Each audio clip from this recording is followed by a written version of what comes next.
तीन शूरवीर कहीं किसी कार्यवश जा रहे थे। रास्ते में उन्होंने देखा कि एक यात्री को रास्ते में किसी ने मारकर डाल दिया है। इस घटना पर दुखी होते हुए वे आगे चले जा रहे थे कि एक विधवा स्त्री दिखाई पड़ी, जिसका सारा धन धान्य दूसरे लोगों ने छीन लिया था और उसे मार पीट कर घर से भगा दिया था। इस घटना से भी उन्हें बड़ा कष्ट हुआ। आगे एक किसान का परिवार झोपड़ी से बाहर पड़ा हुआ बिलख बिलख कर रो रहा है और जमींदार के आदमी लगान के लिए उसके बर्तन कपड़े तक उठाए ले जा रहे हैं और उन्हें बार बार मार पीट रहे हैं। इन घटनाओं को देखकर उन तीनों का दिल पिघल गया और वे एक स्थान पर बैठकर सोचने लगे कि दुनिया में इतना पाप कैसे बढ़ता जा रहा है, जिसके कारण लोग इस प्रकार दुखी हो रहे हैं। इन्होंने विचार किया कि अपने कार्य को तो पीछे पूरा कर लेंगे, पहले इस बात का पता लगाएं कि ये पाप कहाँ से उत्पन्न होता है, इसका पिता कौन है, तब इस पाप को हटा देंगे। चारों इस बात पर सहमत हो गए और पाप के उत्पत्ति स्थान का पता लगाने के लिए चल दिए। एक दिन उन्होंने एक बड़े अनुभवी और वृद्ध पुरुष को देखा। थके हुए तो थे ही, उन्होंने सोचा कि शायद इसे कुछ पता होगा। उन्होंने उस वृद्ध पुरुष से बड़ी प्रार्थना की कि वे उन्हें उस पाप के बाप का पता बता दें।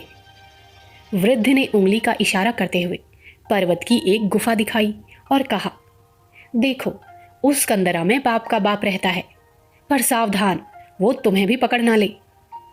चारों मित्र बड़े साहसी और अस्त्र शस्त्रों से सुसज्जित थे। उन्होंने निश्चय किया कि ऐसे अधर्मी को दंड देना हम क्षत्रियों का धर्म है, इसलिए चलते ही उसे मार डालेंगे, जिससे पाप की समाप्ति होने पावे।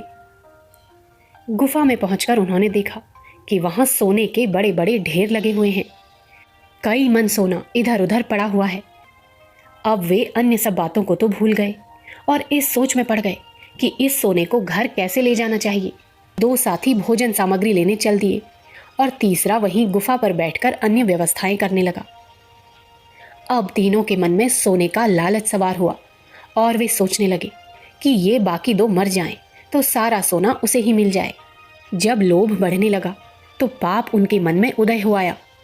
जो दो साथी भोजन लेने के लिए जा रहे थे, उनमें से एक ने दूसरे के ऊपर तलवार से हमला किया और उसे रास्ते में ही मारकर छिपा दिया और खुशी खुशी आगे बढ़ा।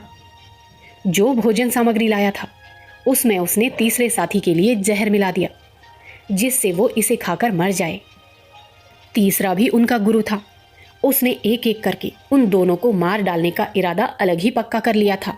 तीसरे साथी ने पीछे से उसके ऊपर छुरी से हमला किया और उसे वहीं ढेर कर दिया।